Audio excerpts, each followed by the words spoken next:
everybody, and who can join us this evening. So tomorrow is the 75th anniversary of the end of the war in the Far East, commonly known as the Victory in Japan Day. So can I welcome you as a trustee of the Heritage Centre, and because of the COVID-19, I felt it was appropriate that we acknowledge this occasion when the community is mostly shut down. So this is a tribute to some of the very brave and often forgotten heroes of World War II. Tomorrow at the Darwen Heritage Centre, there's a 2-minute silence organised by the Royal British Legion at 11 o'clock.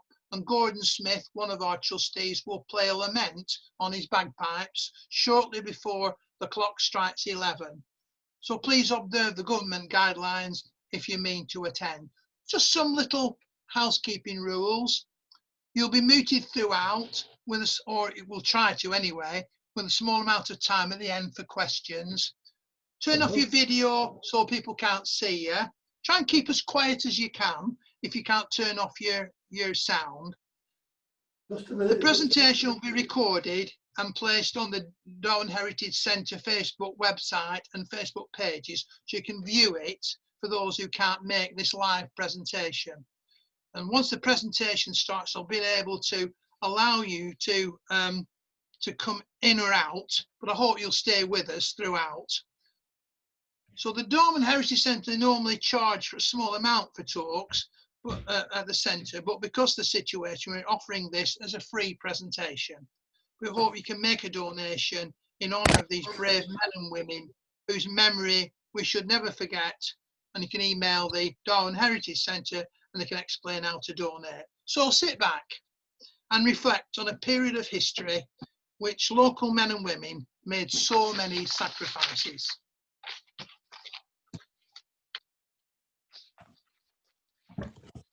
So, ladies and gentlemen, around the world with a wonderful named father, John Jellicoe Kitchener East. What a name.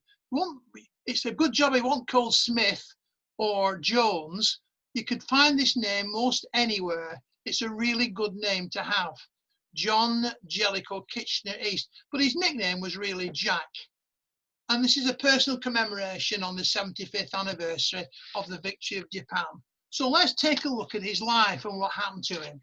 So let's have a look where he was born. Well, he's born in a place called Luggashall in Wiltshire.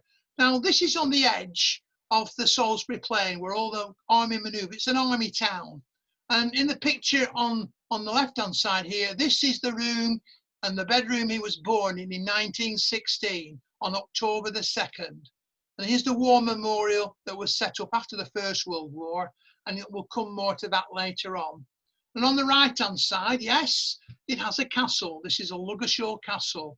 It's a place you bypass. You normally go down on the 303 right to the southwest of England to Cornwall, and you bypass it and you'll see the Stonehenge. Well, this is just off the 303 in this little village. It was a backwater of a village, but now it's growing into a rather large town. Some lovely pictures of my father. And this was in 1929, and when he was a child, and with his father and one of his brothers. Here he is, quite a handsome young man.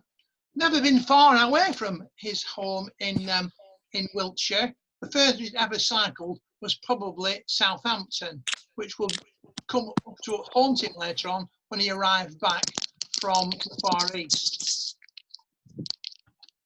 Oh. Right. So this is the town centre or the village centre of Luggashall. Interestingly enough, to give you some bearings, on the right-hand side, this road here where Mouse is, that's pointed towards Tidworth. Many of you know Tidworth, North and South Tidworth, a big army base. This one goes up to some lovely named Wiltshire villages, which thatched cottages called Collingbourne. Collingbourne Juices and Collingbourne Central. This goes up towards the big town and the county town of Wiltshire of Devizes. This war memorial is the centre of the village. This is one of the pubs that one of my cousins owned, and just in this corner here is the house that my father was born. On this particular memorial, this 1939 and 1941, is a name at the top, second from the top, A.T.K. East. Oh, well, what's he got to do? Well, he was a cousin of mine who I never knew, but we'll come to him later. This is my uncle. Now, it's quite interesting to have an uncle that was killed in the First World War. And when I look at this picture, often I think I can see my father, I can see myself, and I can see a lot of my cousins in this face. Now, Tony Foster, who introduced our talk today, said that, he's a historian himself. And a couple of years ago, we went to visit the grave of my uncle. And here he is. He's called Bill, W.H. East, William East. He was in the Duke of Wellington's regiment, and he died on the 4th of November 1918, aged 20. So that's just a few days before the end of the First World War. And he was in the last battle of the First World War, and he died and he's buried with his comrades in a little village church in France. So this is Bill, who became a bit of an iconic figure for the whole family. And my Auntie Doreen, the youngest girl, her nickname was Bill in remembrance of him. Now, here's a test for you. See if you can recognise who these people are. I've given you a clue when I opened my father's name. Any ideas? One's a sailor and one's a soldier. Get the idea? The one on the left's a sailor. This is Mr. Jellicoe. Jack Jellicoe, who was the Lord of the Fleet in Scapa Flow. And on the right-hand side, we have, of course, Lord Kitchener. So these two people met, and it's one of the reasons why my father's called John Jellicoe Kitchener East. Because on this particular day in June 1916, Lord Kitchener and Jack Jellicoe met on the Iron Duke in Scapa Flow. He was escorting him to his cruiser that was going to take him to Russia. This is the last time that Kitchener is ever seen, because shortly afterwards he got on his battle cruiser Hampshire and hit a mine on the 5th of June 1916. And here's the cruiser. Now there is talk about it being torpedoed, but in fact I think it was a mine. The ship was lost, several hundred men were lost, including Kitchener. So this was in 1916, if you look at the date, June 1916.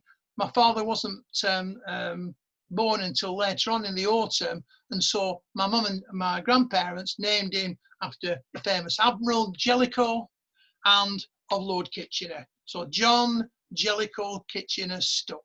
So it's really easy to remember. 1916, also the Battle of the Somme, a really important year for my father's birth. Now, remember on that war memorial, there was a young boy named on it, and this is Freddie. Just take a look at this. I hope it works, but it should do. This is him in his last days. This is a rare footage. This is a now it can be told story. 4:25 in the Mediterranean on the afternoon of November the 25th, 1941. A salvo of torpedoes fired at close range struck HMS Darwen. The stricken battleship heeled over to port. Within 4 minutes of being hit, her after magazine blew up. She sank with a loss of 859 lives.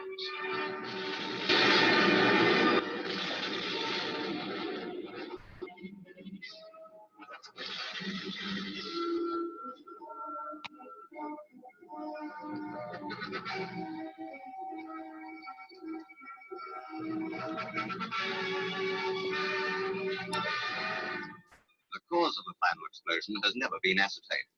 Probably it will never be known. Darwen was the only British battleship sunk at sea by a German U-boat during this war. The only time a submarine beat the Royal Navy's destroyer screen. There have been no more poignant pictures than these. We pay tribute to the gallant crew of HMS Darwen and salute the end of a noble ship.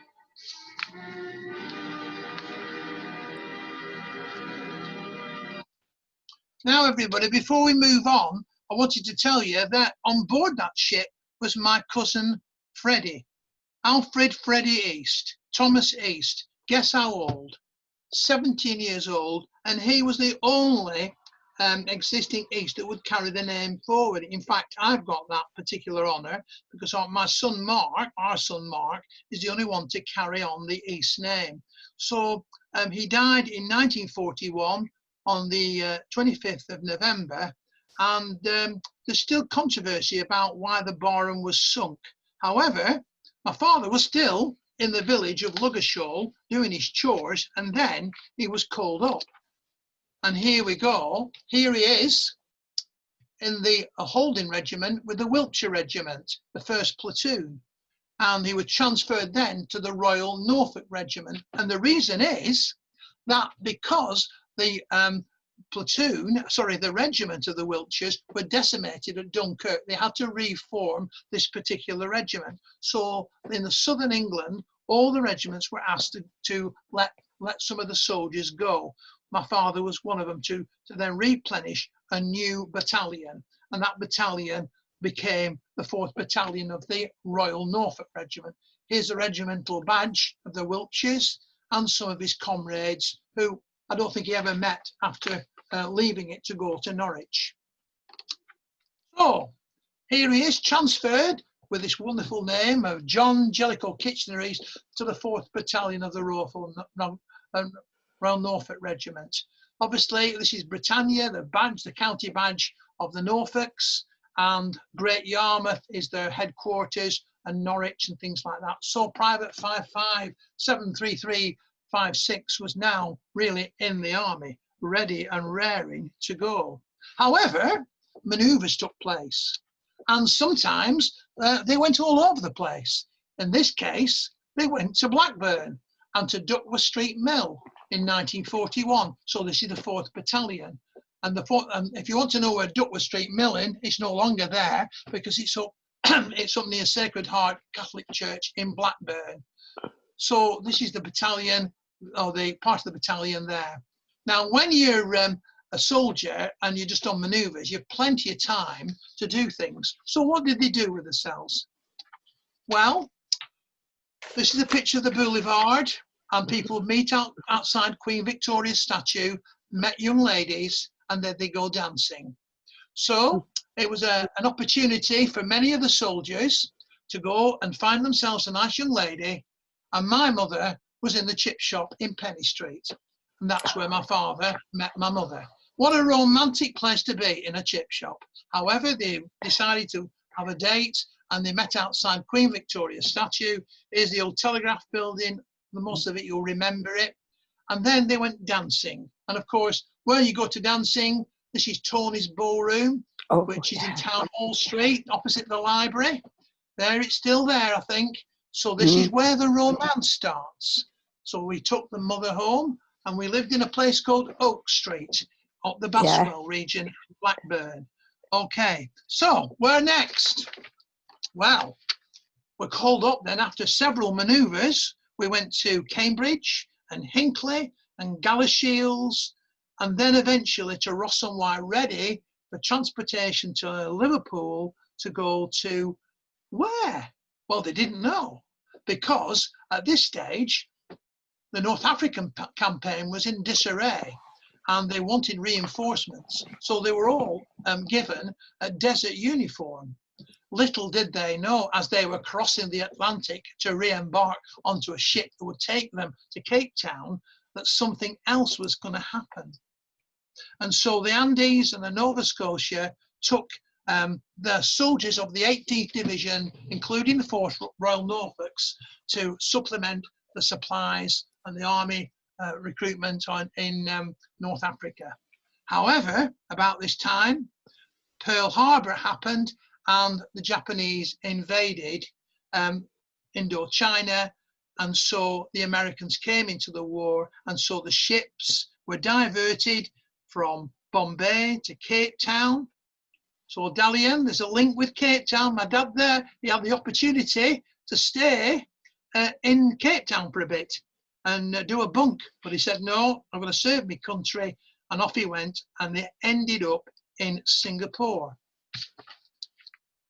So now, let's do a bit of a history lesson and geography. How do you invade an island? Well, the best way to do it is by sea. So here's the sea, and you can see that the numbers here are the gun emplacements that the British had on the island of Singapore. There was a causeway, and all the way up here is Malaya or Malaysia, and then into Thailand, and then into China. So the British thought that there was impregnable, so we'll put lots of gun emplacements on the coast. However, little did the British know that they would be streaming down the north part of Malaysia and cross this causeway, and within a whiff of whatever, they'd captured the island.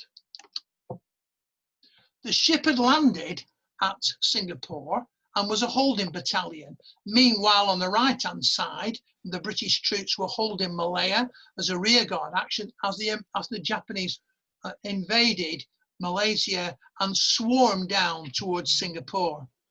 It was a no-win area for the British. They just had to basically do what they best to try and let as many civilians and as many people escape to the island of Singapore. Here's the Raffles Hotel busily scooting around, ready to escape. So it was a dire situation. And here again in Singapore, you can see the areas where my father was, these red spots here, were the spots where he was. You probably remember Changi Jail. If you've ever flown into Singapore, you fly past the Changi Jail, and Serang where the barracks was, and the famous Changi prison, which we'll come to later. Meanwhile, the Japanese had streamed over the Johor Straits, had streamed down here into Bukit Tamash, and basically the island was lost. Well, it was a disaster for the British.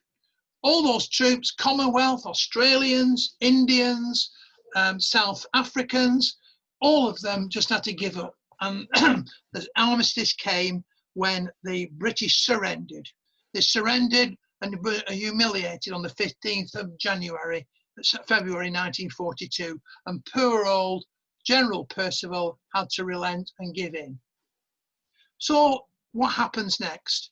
Well, what do you do with nearly 250,000 prisoners of war? What are you going to do with them? And so the idea was that you'd build a railway, pretty obvious, to link up with the troops trying to invade India via Burma.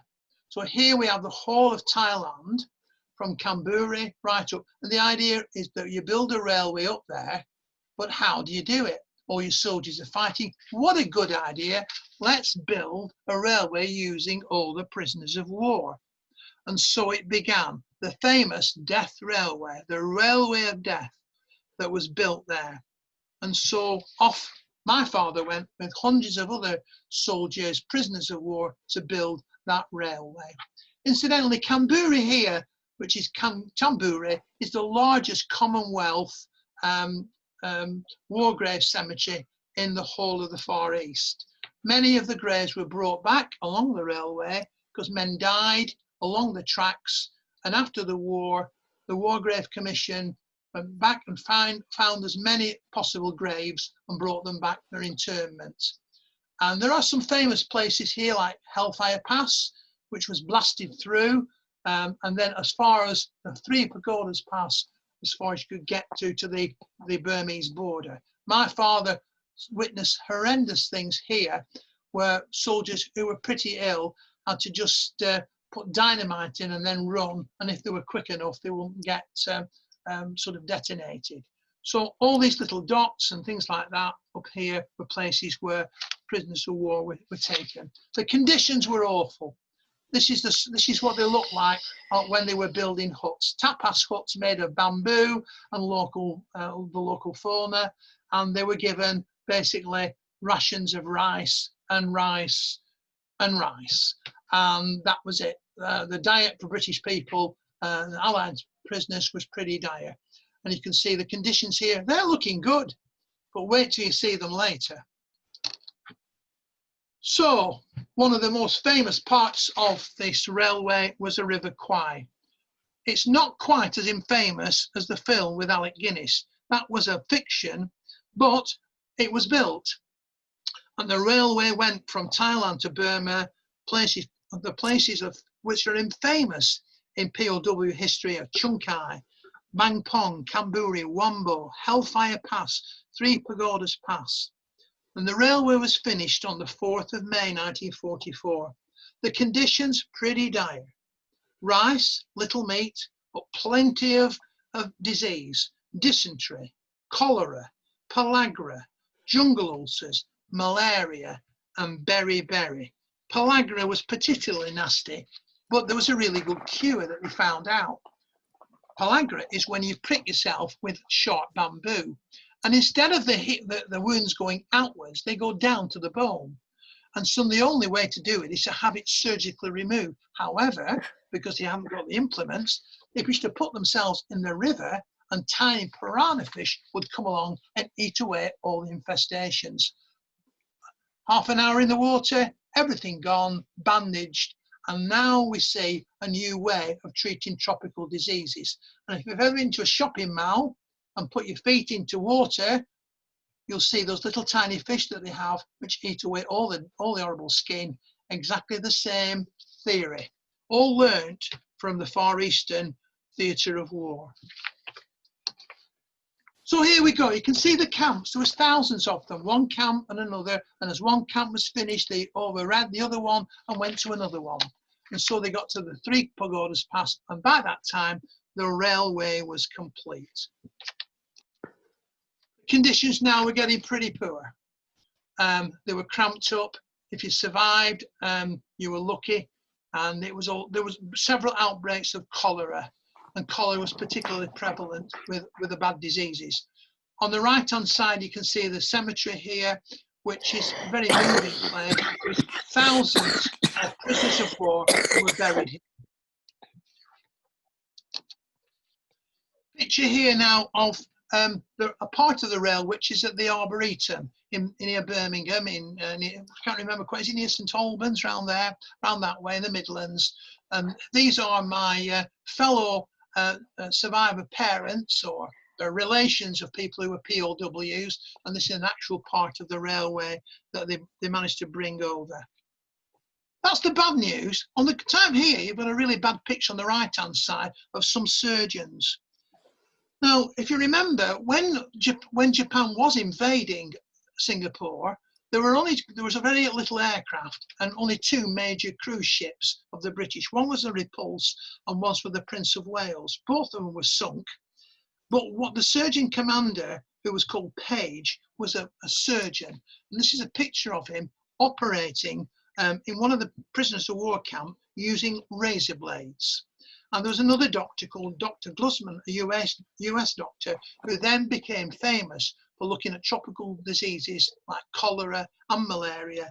And what he learned from the prisoner of war camps helped develop tropical medicine for the future.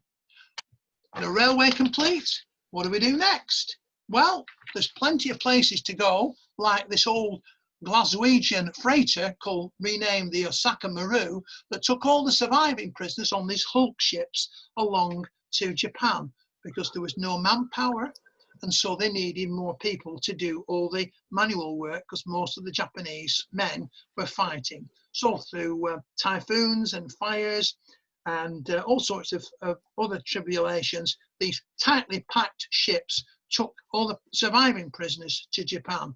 This particular one hit a typhoon, sank, and it was picked up by the Empress of Japan and taken to Kobe, where many of them were still suffering highly from all those tropical diseases, but my father particularly of beriberi. Where's Betty in all this? This woman that he'd met, Betty Brindle. Well, she was still waiting in Blackburn, waiting to find out what had happened to him. They'd betrothed themselves, but no idea where he was. Well, here he was next in Hiroshima, this area here, and he'd become a prisoner of war, and all the red arrows, or the prisoners of war camps, and there was lots of them, with small numbers of prisoners of war were there. So this was particularly difficult because many of them were really seriously ill at this time. but many of them were in all these camps around here. Now, you'll understand where we're coming from when we talk about Hiroshima. Here are the camps near Hiroshima itself. These are the camps. And my father was in a Fujiya camp here and the Osaka camp. These are the conditions now. Skin and bone, this is how bad it was.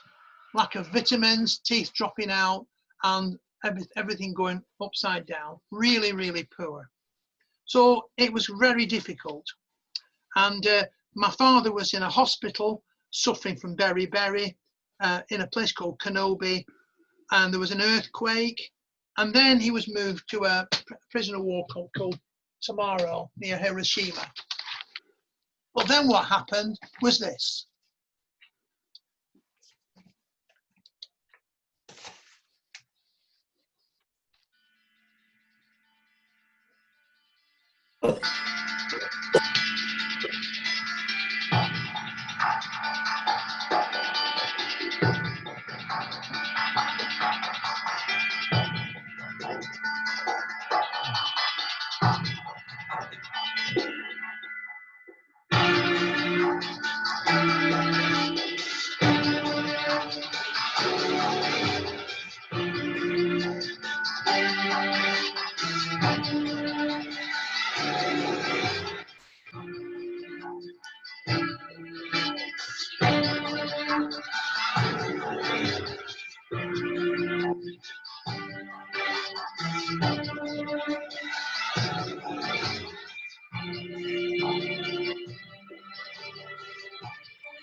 So, the bombing of Hiroshima on that infamous day, with over 80,000 people killed instantly in a 3-mile epicenter.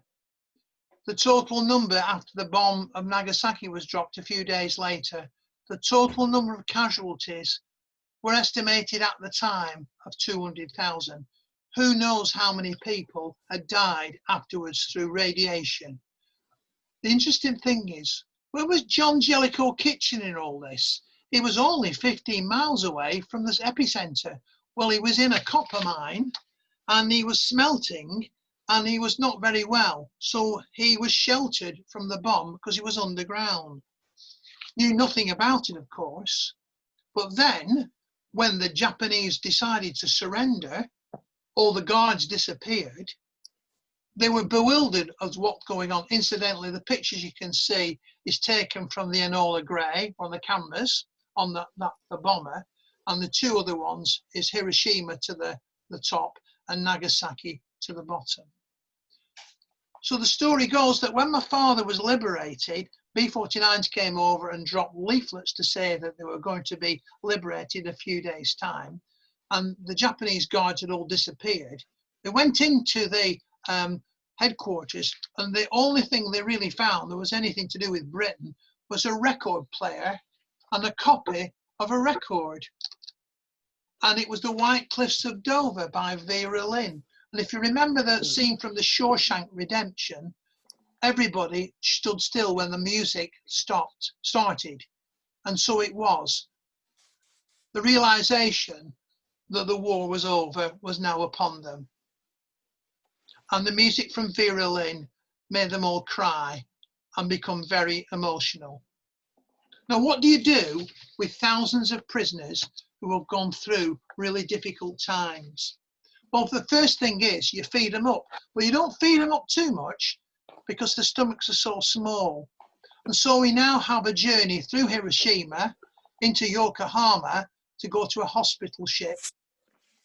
My father's diary tells that he goes to Hiroshima, and all he can see is debris for mile upon mile, with one or two buildings standing, but nothing else. And the imprints of people's silhouettes as they were obliterated by the bomb. He knew nothing about the atomic bomb at all. It was only when he got onto some of these ships and some of the Americans who were looking after them explained exactly what happened. So the ship, the SS Wakefield, picked him up and took him to another ship, the SS Sanctuary, which was at Hawaii, which was a brand new hospital ship all the way from San Francisco.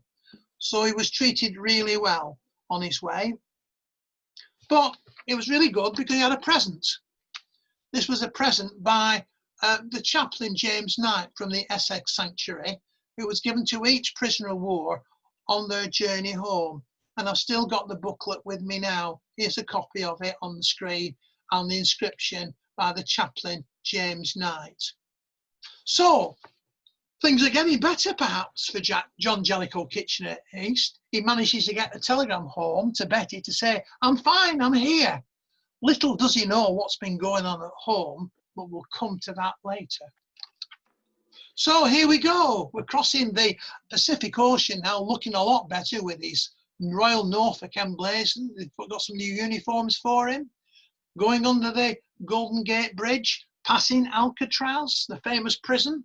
Oh, not another prison, you may ask, but a different type of prison for some of those Americans. On the way up here, in the San Francisco Bay, it was amazing, but a barge was coming up, and on it was Ivy Benson, and they're all British, all-women band playing. They were amazed. They were in a trance. They didn't realize that things could happen like that. And so they arrived in San Francisco. After some more treatment, they crossed the Rockies on the Canadian Pacific all the way through. That took them a week to get to Nova Scotia. And then onto the Queen Mary. Now, the Queen Mary is an interesting ship because obviously she was a large liner. But for the duration of the war, she was seconded to troop carrying. Very interesting if you look at the infantry, the passenger list of the Queen Mary. So this ship was about to sail off with 256 passengers bound for Southampton, mainly prisoners of war, diplomats and other personnel. It had arrived from New York a week earlier with 11,500 GI soldiers and brides back into New York. So there was more coming out of Britain and a few people going home. On the ship home, they heard the Top of the Hit Parade in 1949, which was Doris Day. My dreams are getting better every day. What an appropriate song to be sailing home to Southampton with. And so the end of the journey is getting near. And we arrive in Southampton But wait a minute, this was weeks later. There's nobody to greet you. There's nobody with the flags out and the bunting. You're there with your kit bag and you're wondering, where is everybody? Where's my welcoming home? There wasn't any. He got on a train and he arrived at Andover Junction from Southampton, and they had another train to the village of Luggershaw. Still, nobody welcoming here. Has everybody forgotten me? He's thinking as he gets off the train at Luggershaw and walks down the main Andover Road and arrives at his house at Bell Street. Here's Bell Street as it is now, as it was in 1960, I think this is, something like that. Yeah. And guess what?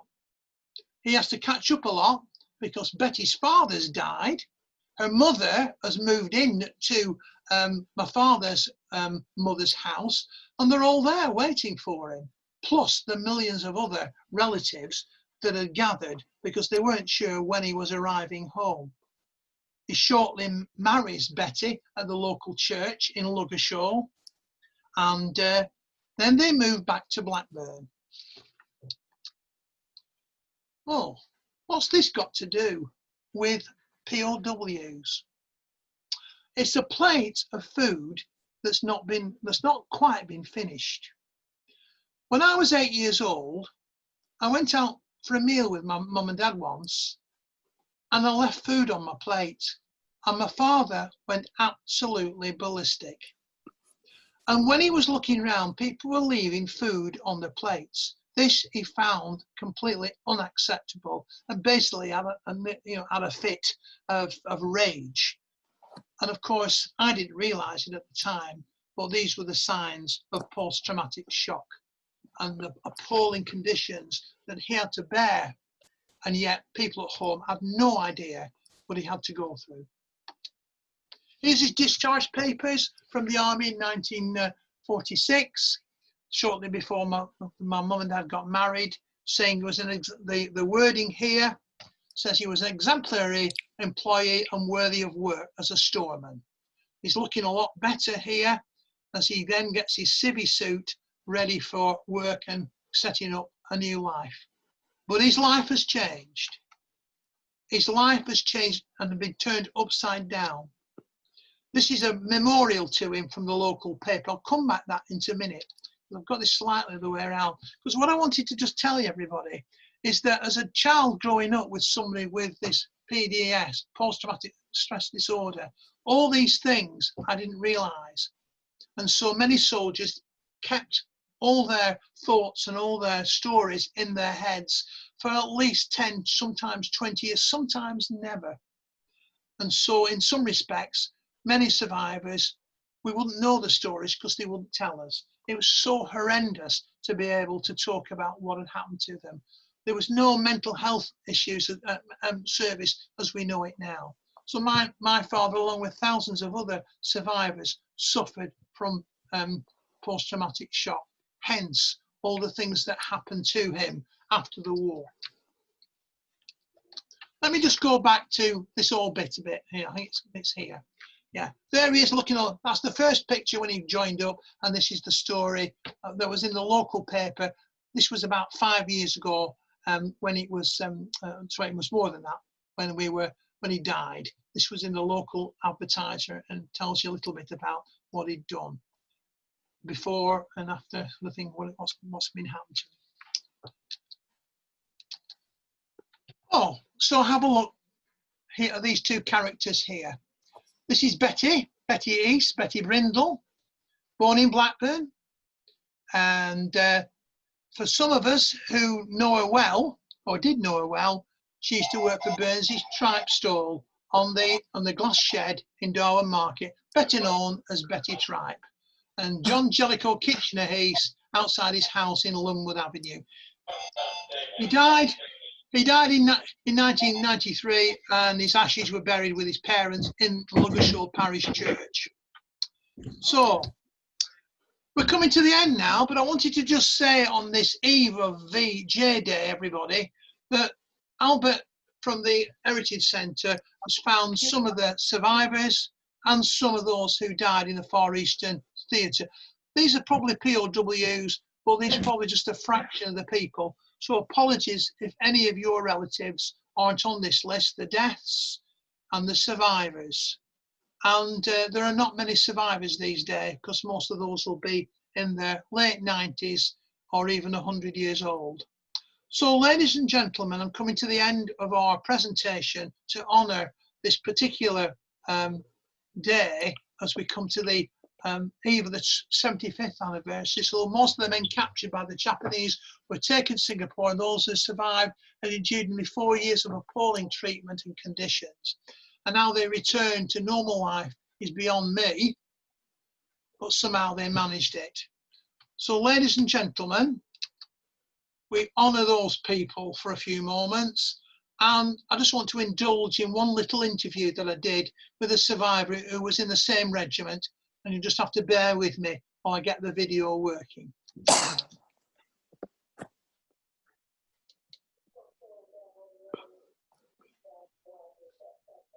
All right. The Japanese were food. These chickens and the pigs, ducks, used to come in crates, bamboo crates. When we were going through the jungle, we were bringing these crates through.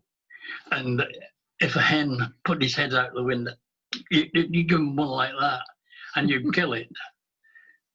And then when you got to the other side of the river, you dashed it into the water, the crate into the water to wash the blood off.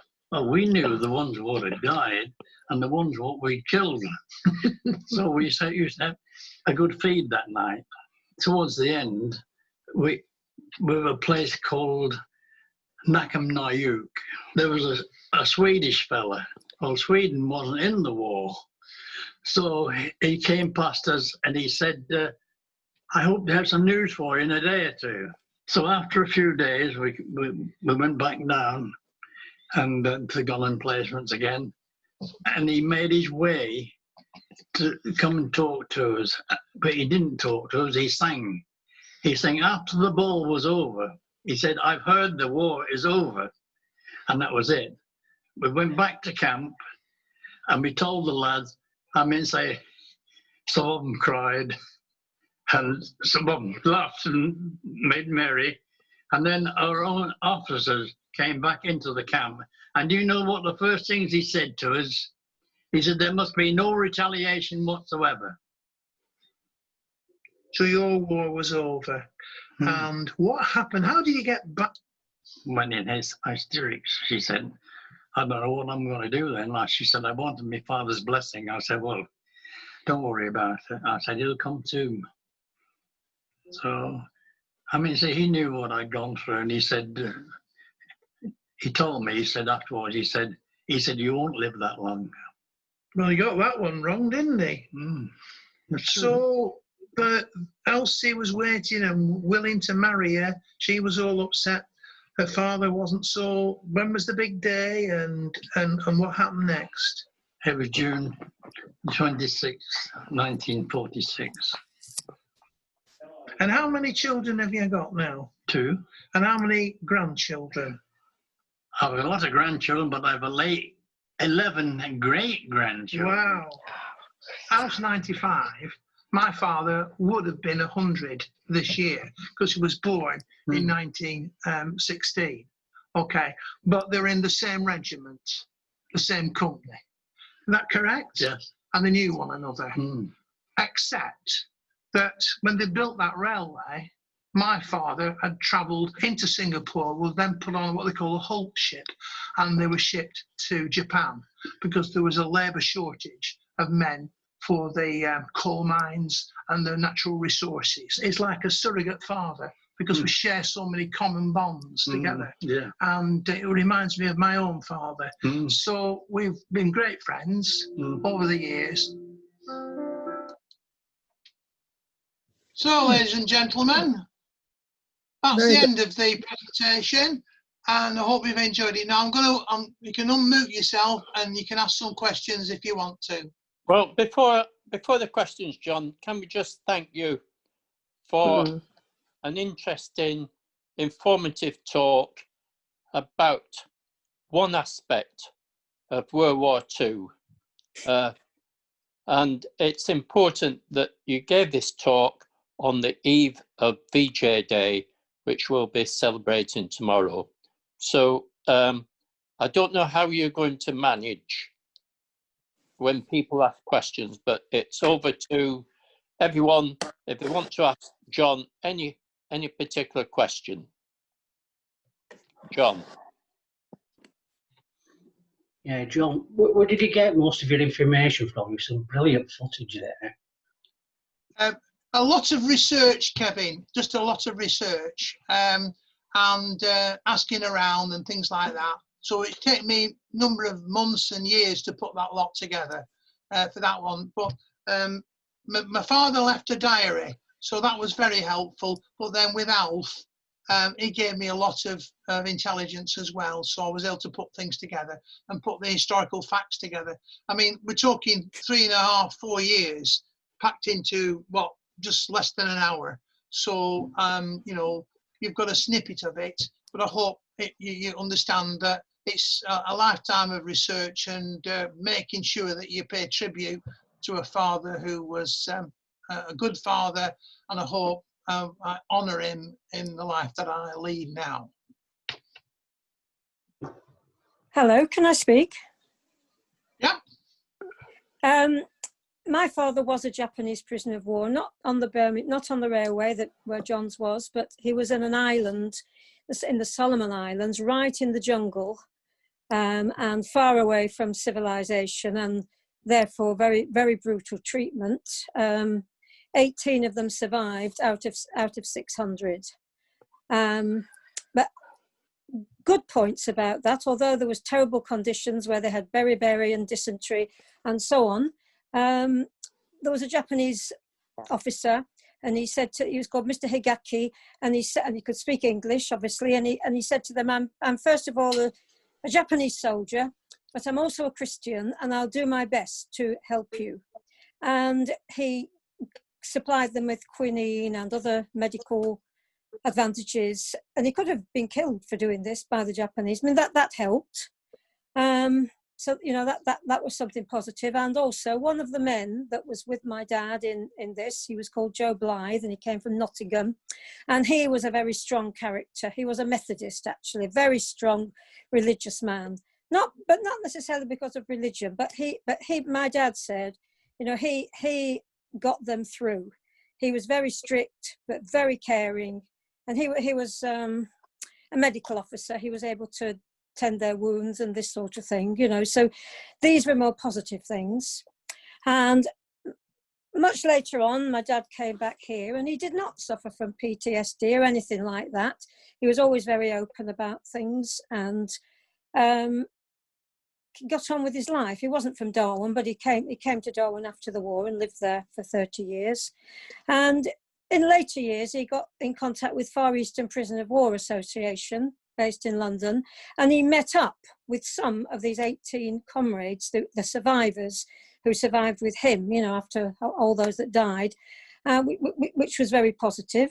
And because of this FEPOW connection, in 1995, 50 years after the end of the war, we heard of a project where grandchildren, not children, but grandchildren of prisoners of war were invited to go on a trip to Japan, which was all paid for.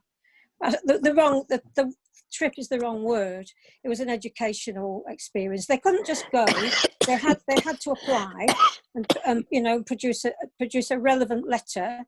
Anyway, my older daughter, Hannah, she went in, what year would it be? 1998 she went, and there were children, all aged 17, from all over the country, whose grandfathers had to, in one case, a grandmother who was a civilian who was in a camp in this war. And they were taken around Japan, and, you know, absolutely luxurious everything was, all paid for by a charity in Japan that wanted to form some kind of reconciliation, and they met Japanese young people. They went to Tokyo. They went to Japanese schools. They saw a bit of, you know, other aspects of Japanese life, and they ended up going to stay with a family in Hiroshima. That was, you know, for the last weekend. And my second daughter went 3 years later, and then I was able to go because in Japan then, I'm not sure now, this is 20 years ago, you're not an adult until you're 20. And because we were taking 17-year-olds from Britain, and then we had about 20, they required chaperones. So 4 chaperones went with them, and I had to write a letter as well. I couldn't just go, you know, I had to justify myself, and I went, and it was an amazing experience. And you know, that's although it was a terrible thing that happened, at least some good has come out of it. And you know, my father after a while didn't regard the Japanese as awful and so on. He said that when Emperor Hirohito came to Britain in 1971 and was received by the Queen, in what's that, you know, 25 years after it all happened, if she received him, then it was up to him to do the same. You know, be prepared to forgive, not forget, but forgive. And you know, you had to do business with the Japanese because they'd become a successful nation. Olga, thank you very much. What I was going to say was that all those recollections, Albert at the Heritage Centre would love for them to be written down, and then we can put them in our archives. Okay. So that would be really good. And you sent some wonderful pictures. That'll be great. Brian. It won't be as professional as what you've done, but I'll have a go. I have got some documents and so on. I'll have a go at doing that. Okay. All right. Hi, Brian. John. John, thank you for your talk tonight. It was lovely to see the later photos of you, Mum and Dad, as I remember them. It must have been very trying for you to recount this story. Well, it is, Brian, but then I think what the important thing is to remember the heritage that I've got is a bit like Olga was saying. Do you sort of like hate people for your life, or do you begin to embrace people? And do we learn anything from history? And I know some people from another particular country who are with us this evening know all about hating one another and having regimes which are just intolerable. And I think you've got to come to the fact that you can only do what you can in your own individual way to make a difference to people's lives. And yes, they were lovely parents, and for everybody's benefit, Brian and Massey were at school together. So we've known one another for how many years? But Brian, thank you for your kind words. Anybody else? John, I just want to say thank you as well. And I want to say I think your dad would be very proud of you, especially if he know how much you look after victims of war through your work with refugees. I think you would be very, very proud of you. Yes. Thank you, Dalian. Anybody else? Sarah went to Japan, didn't she, at one time, John? Did she go to visit where her granddad She did, been? yeah. She had a school visit with Callan Slade and went to Hiroshima, and she stayed with some Japanese people. And we've had Japanese people stay with us as well. Oh, how nice. Yeah. Okay. Right, well, I mean, if you want to ask any more questions, you're more than welcome to. The video's been recorded, so we'll put this on YouTube and on Facebook page for posterity. The Heritage Centre are going to be doing it, so we've got something in history here. Tony. It's just to say that if people feel that this presentation has been useful and you want to see more of them from the Heritage Centre in future, then let us know, because we'll try and put other Zoom talks together for you. Yeah. I think this is, everybody, this is a dummy run. We've just, because of the COVID issues, we have lots of talks at the Heritage Centre from some fabulous people, but we just have to see if everybody's happy with this. Not everybody will be, but at least we're doing something to carry on the work about the heritage of our town and the families Yeah. that we've lived. So, John, did you want to say something? John? You're muted, John. You'll have to unmute yourself. You're just waving at me. You're going to buy me a... Oh, did you not wave? Were you just blowing your nose? I'm not telling you. What's he doing? Tell you. Where's the Fifth John, Amendment? in your email, you said if we would like to make a donation to the Heritage Centre, do you have a gift page, or have you got, how would we do that? Tony, can you remember on the Facebook page or the website, have we got a Just Giving page, or is it, what facilities are there?